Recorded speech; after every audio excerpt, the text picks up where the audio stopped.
Bonjour mes frères et sœurs, bonjour à tous, que la paix du Christ soit avec vous. Aujourd'hui, nous allons méditer sur ce verbe qui est l'envie, envier, l'envie.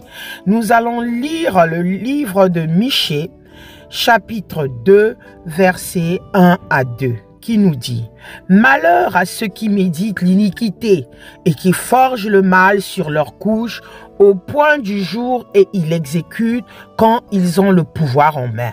Ils convoitent des champs et ils s'en emparent, des maisons et ils les enlèvent. Ils portent leur violence sur l'homme et sur sa maison, sur l'homme et sur son héritage. » Amen. Mes frères et sœurs, pourquoi aujourd'hui je vous parle de l'envie?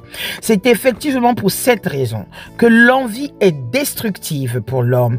Un cœur calme est la vie du corps, mais l'envie est comme la carie des os. Mes frères et sœurs, l'envie devient la cause de la cruauté et de la violence des uns sur les autres.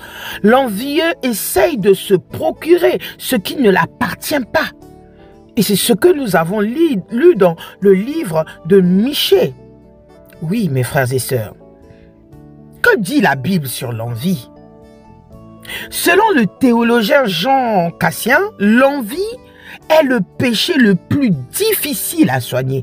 L'envie est d'abord souffrance, douleur pure, péché sans plaisir, en contradiction en cela avec tous les autres vices. Elle est vice corporel, douleur étrange provoquée par le bien des autres. Oui, aujourd'hui, mon frère et ma sœur, si tu te retrouves dans ce cas de l'envie, oui, l'envie tend vers la jalousie. Parce que quand tu es jaloux, tu deviens envieux. Aujourd'hui, tu vois ton ami réussir, mais tu ne connais pas le sacrifice qu'il a eu à arriver dans sa réussite, dans ses projets. Et vous manifestez l'envie. Mes frères et sœurs, faites attention sur l'envie. Est-ce que l'envie est un péché? Oui, est-ce que l'envie, vous vous posez la question, est-ce que l'envie c'est un péché? L'envie est désignée comme vice par la tradition chrétienne et fait partie des 7 péchés capitaux définis par Thomas d'Aquin.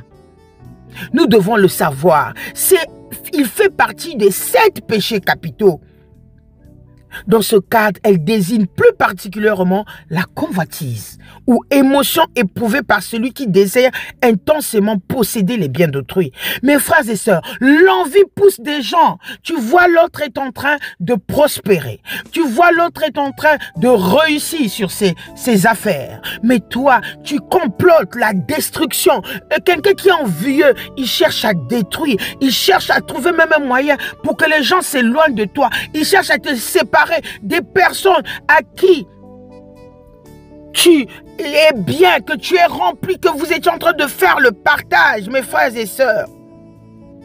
Proverbe 23, 17 à 10 nous dit que ton cœur n'envie point les pécheurs, mais qu'il ait toujours la crainte de l'Éternel. Et si nous retrouvons cette grande promesse, car il est un avenir et ton espérance ne sera pas anéantie. Voici comment se comporte une personne qui porte envie aux pécheurs et pense qu'il prospère. Oui, mon frère et ma sœur, on ne peut pas se comparer de vie.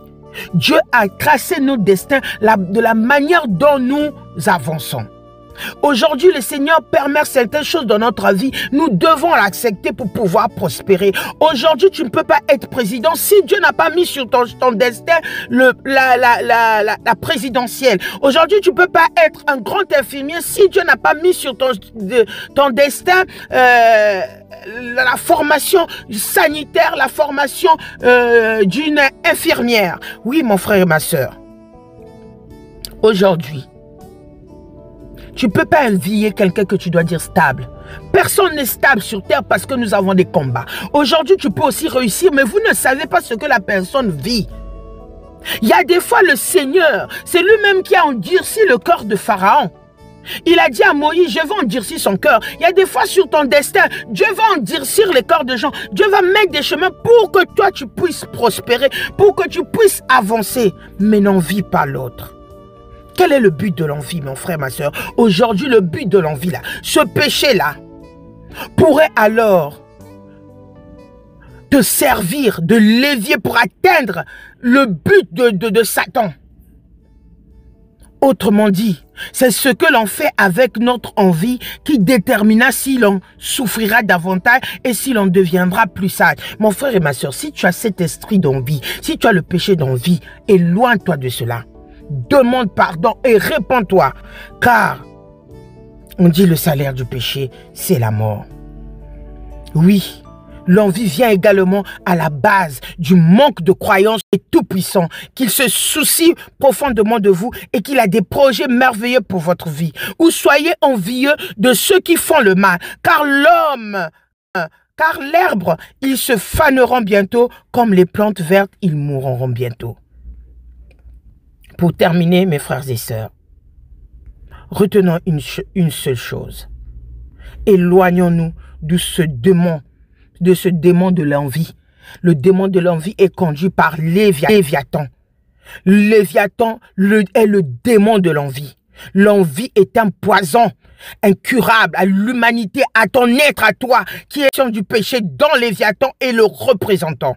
Celui de l'envie, la jalousie pour autrui, qui entraîne une malveillance constante pour les autres. Mon frère et ma soeur, aujourd'hui, le Seigneur vient te demander de te repentir. Si tu vois que tu as l'envie en toi, éloigne-toi de cela. C'est pour cela, en ce jour, remets ton sort en l'Éternel. Ne sois pas envieux, n'haïs pas l'autre, ne déteste pas l'autre parce que l'autre a réussi. Ne va pas détruire des amitiés des gens, ne va pas détruire les familles des gens à cause de l'envie. Que le Seigneur te bénisse. Amen.